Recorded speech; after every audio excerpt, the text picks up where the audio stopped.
Belt treatment ఇస్తే కానీ దారిలో పడరు. వాళ్ళిద్దరికి బెల్ట్ ట్రీట్మెంట్ అవసరం ఉన్నది. ఏమున్నది, వీళ్ళని కోసి రక్తం జల్లితే పంటల మీద అదే పండుతుంది. ఎందుకంటే వీళ్ళ బలుపు కొవ్వు చూసింది కదా. రైతుల పంట పొలాల్లో నీళ్లు బారించండి ముఖ్యమంత్రి గారు అంటే మా రక్తాన్ని బారిస్తా అని రేవంత్ రెడ్డి గారు మాట్లాడుతూ ఉన్నారు. ఇది ఒక ముఖ్యమంత్రి మాట్లాడాల్సిన భాషన? నీళ్లు కావాలని మేము అడిగితే రక్తం కావాలని రేవంత్ రెడ్డి అంటుండు. రక్తం ఇస్తా చల్లాలని. సార్ నీకు రక్తం కావాలంటే ఇస్తాం, దానికి కూడా మేము వెనకాడటోళ్ళం ఏం కాదు. కానీ మాకు నువ్వు నీళ్ళు ఇవ్వడానికి, ఒకవేళ మా రక్తమే నీకు నీళ్ళు ఇవ్వడానికి అడ్డమైతే ఆ రక్తం ఇవ్వడానికి కూడా మేము సిద్ధంగా ఉన్నాం.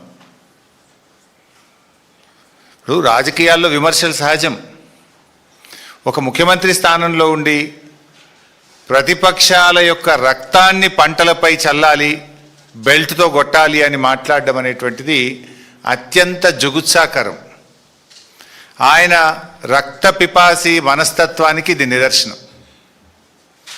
నేను ఎక్కడ మాట్లాడండి, ఆయన బోధి పెవిలియన్లో మాట్లాడిండు.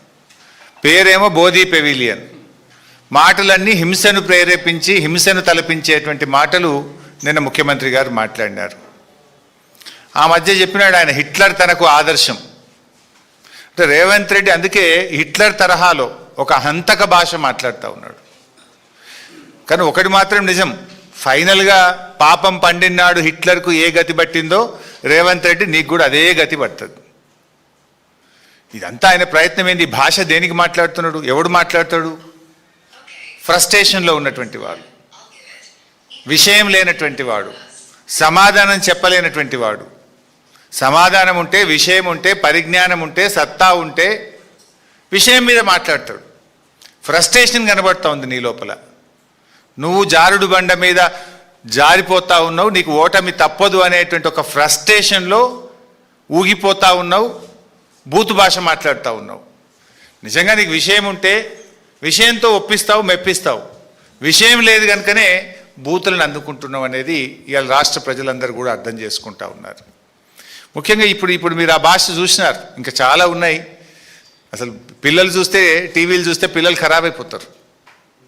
ఈ భాష చూసిన తర్వాత, ఆయన నిన్న మాట్లాడినటువంటి మాటలు విన్న తర్వాత, షాబాద్లో 3 పసిపిల్లల్ని 3 పెద్దవాళ్లను 6 గొంతు కోసి కిరాతకంగా హత్య చేసినటువంటి ఆ రాజ్ కుమార్కు ఈ రేవంత్ రెడ్డికి మధ్య నాకు పెద్ద తేడా కనబడతలేదు. ఒక సైకో మనస్తత్వం, వాడొక సైకో రాజ్ కుమార్. నిజంగా ఎంత సైకో అయితే నాకు దక్కని వాళ్ళు ఎవరికి దక్కద్దు అని చెప్పి ఆ 6 ఎంత దారుణాతి దారుణంగా కోడిని మెడకాయ కోసినట్టు కోసి చంపినాడు. పాపం ఒక ఉన్మాదిగా వ్యవహరించినాడు. ఎంత బాధ కలుగుద్దంటే, పాపం ఇప్పుడు ఒక్క అమ్మాయి మిగిలింది అక్కడ. చెవులు వినబడవు, మాటలు రావు, కాళ్ళు లేవు. ఇప్పుడు ఆ అమ్మాయి పరిస్థితి ఏంటి? ఇంట్లో 6 చంపేసిండు వాడు, ఒక్కటి మాత్రమే మిగిలింది. ఆ బిడ్డ, ఆ చిన్న పసిపాప, ఆమె కూడా పెళ్లిగాని అమ్మాయి. ఇప్పుడు ఆ పిల్ల పరిస్థితి ఏంటి? ఇంత జరిగితే పక్క రాష్ట్ర ముఖ్యమంత్రి స్పందించిండు ఆ సంఘటన మీద. కానీ ఈ రాష్ట్ర ముఖ్యమంత్రికి కనీసం ఆ సంఘటన మీద స్పందించలేదు ఇప్పటిదాకా. ఒక సీనియర్ అధికారి, ఈ రాష్ట్రానికి చెందిన ఒక ఉన్నతాధికారి, పోలీస్ అధికారి, నిన్న గోల్ఫ్ కోర్స్లో హైదరాబాద్ గోల్ఫ్ క్లబ్లో గోల్ఫ్ ఆడుతున్నాడు నిన్న మధ్యాహ్నం పూట.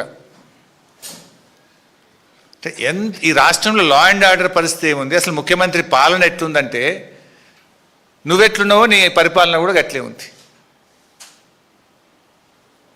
ఇప్పుడు ఆనాడు కేసీఆర్ గారు ప్రాణాలకు తెగించి చావు నోట్లోకి వెళ్ళి 11 రోజులు ఆమరణ నిరాహార దీక్ష చేసి తాను ప్రాణత్యాగానికి సిద్ధపడి కేసీఆర్ రాష్ట్రాన్ని సాధించారు.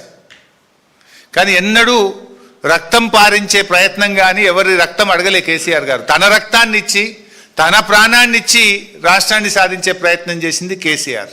కానీ నువ్వు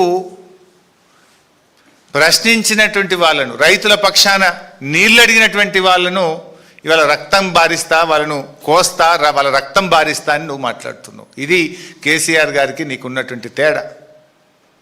ఇంత నీచమైనటువంటి వ్యాఖ్యలు చేసిన రేవంత్ రెడ్డి కనీసం నీకు నువ్వన్న టీవీలో చూసుకొని తప్పు మాట్లాడినా అని బేషరతుగా క్షమాపణ చెప్పాలని చెప్పి నేను డిమాండ్ చేస్తా ఉన్నా. ఇంకో మాట కూడా చెప్తున్నా రేవంత్ రెడ్డి, నీకేంది నీ సైకో మనస్తత్వం ఏంది?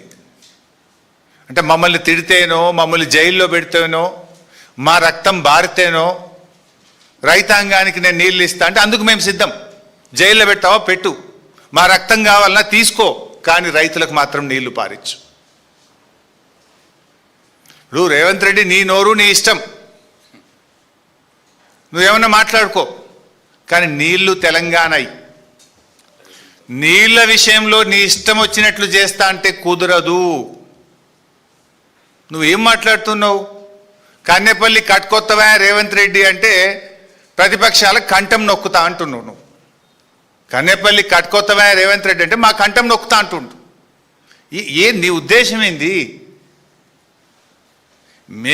మాకు ఉద్యమాలు కొత్త కాదు, పోరాటాలు అంతకంటే కాదు. తెలంగాణ ఉద్యమంలో అనేక సార్లు అరెస్ట్ అయినాం, జైళ్ళల్లో పడ్డాం. మాకేం అరెస్టులు జైళ్ళు కొత్త కాదు. ధర్మం కోసం, న్యాయం కోసం, రాష్ట్రం కోసం ఆనాడు అరెస్టులు అయినాం, జైళ్ళల్లో పడ్డాం. ఇవాళ లక్షలాది మంది రైతుల కోసం జైళ్ళల్లో పడడానికి సిద్ధం, రక్తం ఇవ్వడానికి సిద్ధం తప్ప నిన్ను మాత్రం వదిలిపెట్టము. ఈ రాష్ట్రం ముఖ్యం, రాష్ట్ర రైతాంగం ముఖ్యం, రాష్ట్ర ప్రజలు ముఖ్యం, రాష్ట్ర ప్రయోజనం మాకు ముఖ్యం. మా గులాబీ సైనికులు, బీఆర్ఎస్ కుటుంబ సభ్యులు ఎవరు కూడా నీ తాటాకు చప్పులకు భయపడడానికి సిద్ధంగా లేరు. ఇలా ఈ రాష్ట్ర ప్రయోజనాలు, రైతుల ప్రయోజనాలు అనేటువంటివి ముఖ్యంగా ఇది బీఆర్ఎస్ పార్టీ రాష్ట్రం కోసం ప్రాణత్యాగాన్ని సిద్ధపడి తెచ్చినటువంటి రాష్ట్రం ఇది. ఇలా రేవంత్ రెడ్డి మాటలు, చేష్టలు, చర్యలు చూస్తూ ఉంటే ప్రతిపక్షాలను అణిచివేయడం మీద ఉన్న శ్రద్ధ పగుళ్ళు పెట్టిన పంట పొలాలకు నీళ్ళు ఇవ్వడం మీద నీకు లేదు.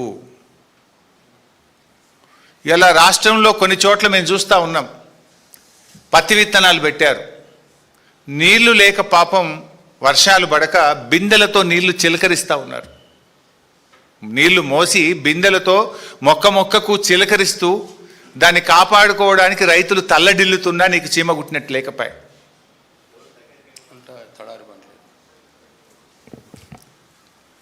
ఇవాళ తెలంగాణ రైతుల ప్రయోజనాలు కాపాడడానికి, వాస్తవాలు చెప్పడానికి నేను ఈరోజు మళ్ళీ మాట్లాడుతూ ఉన్నాను. నిన్న ముఖ్యమంత్రి గారు పచ్చి అబద్ధాలు మాట్లాడిండు. లాస్ట్ టైం కూడా నేను ఆయన అబద్ధాలు ఎట్లా మాట్లాడిండో ఒక్కటొక్కటిగా స్క్రీన్ మీద పెట్టి చూపించాను. నిన్న మళ్ళీ అవే పచ్చి అబద్ధాలు మాట్లాడిండు.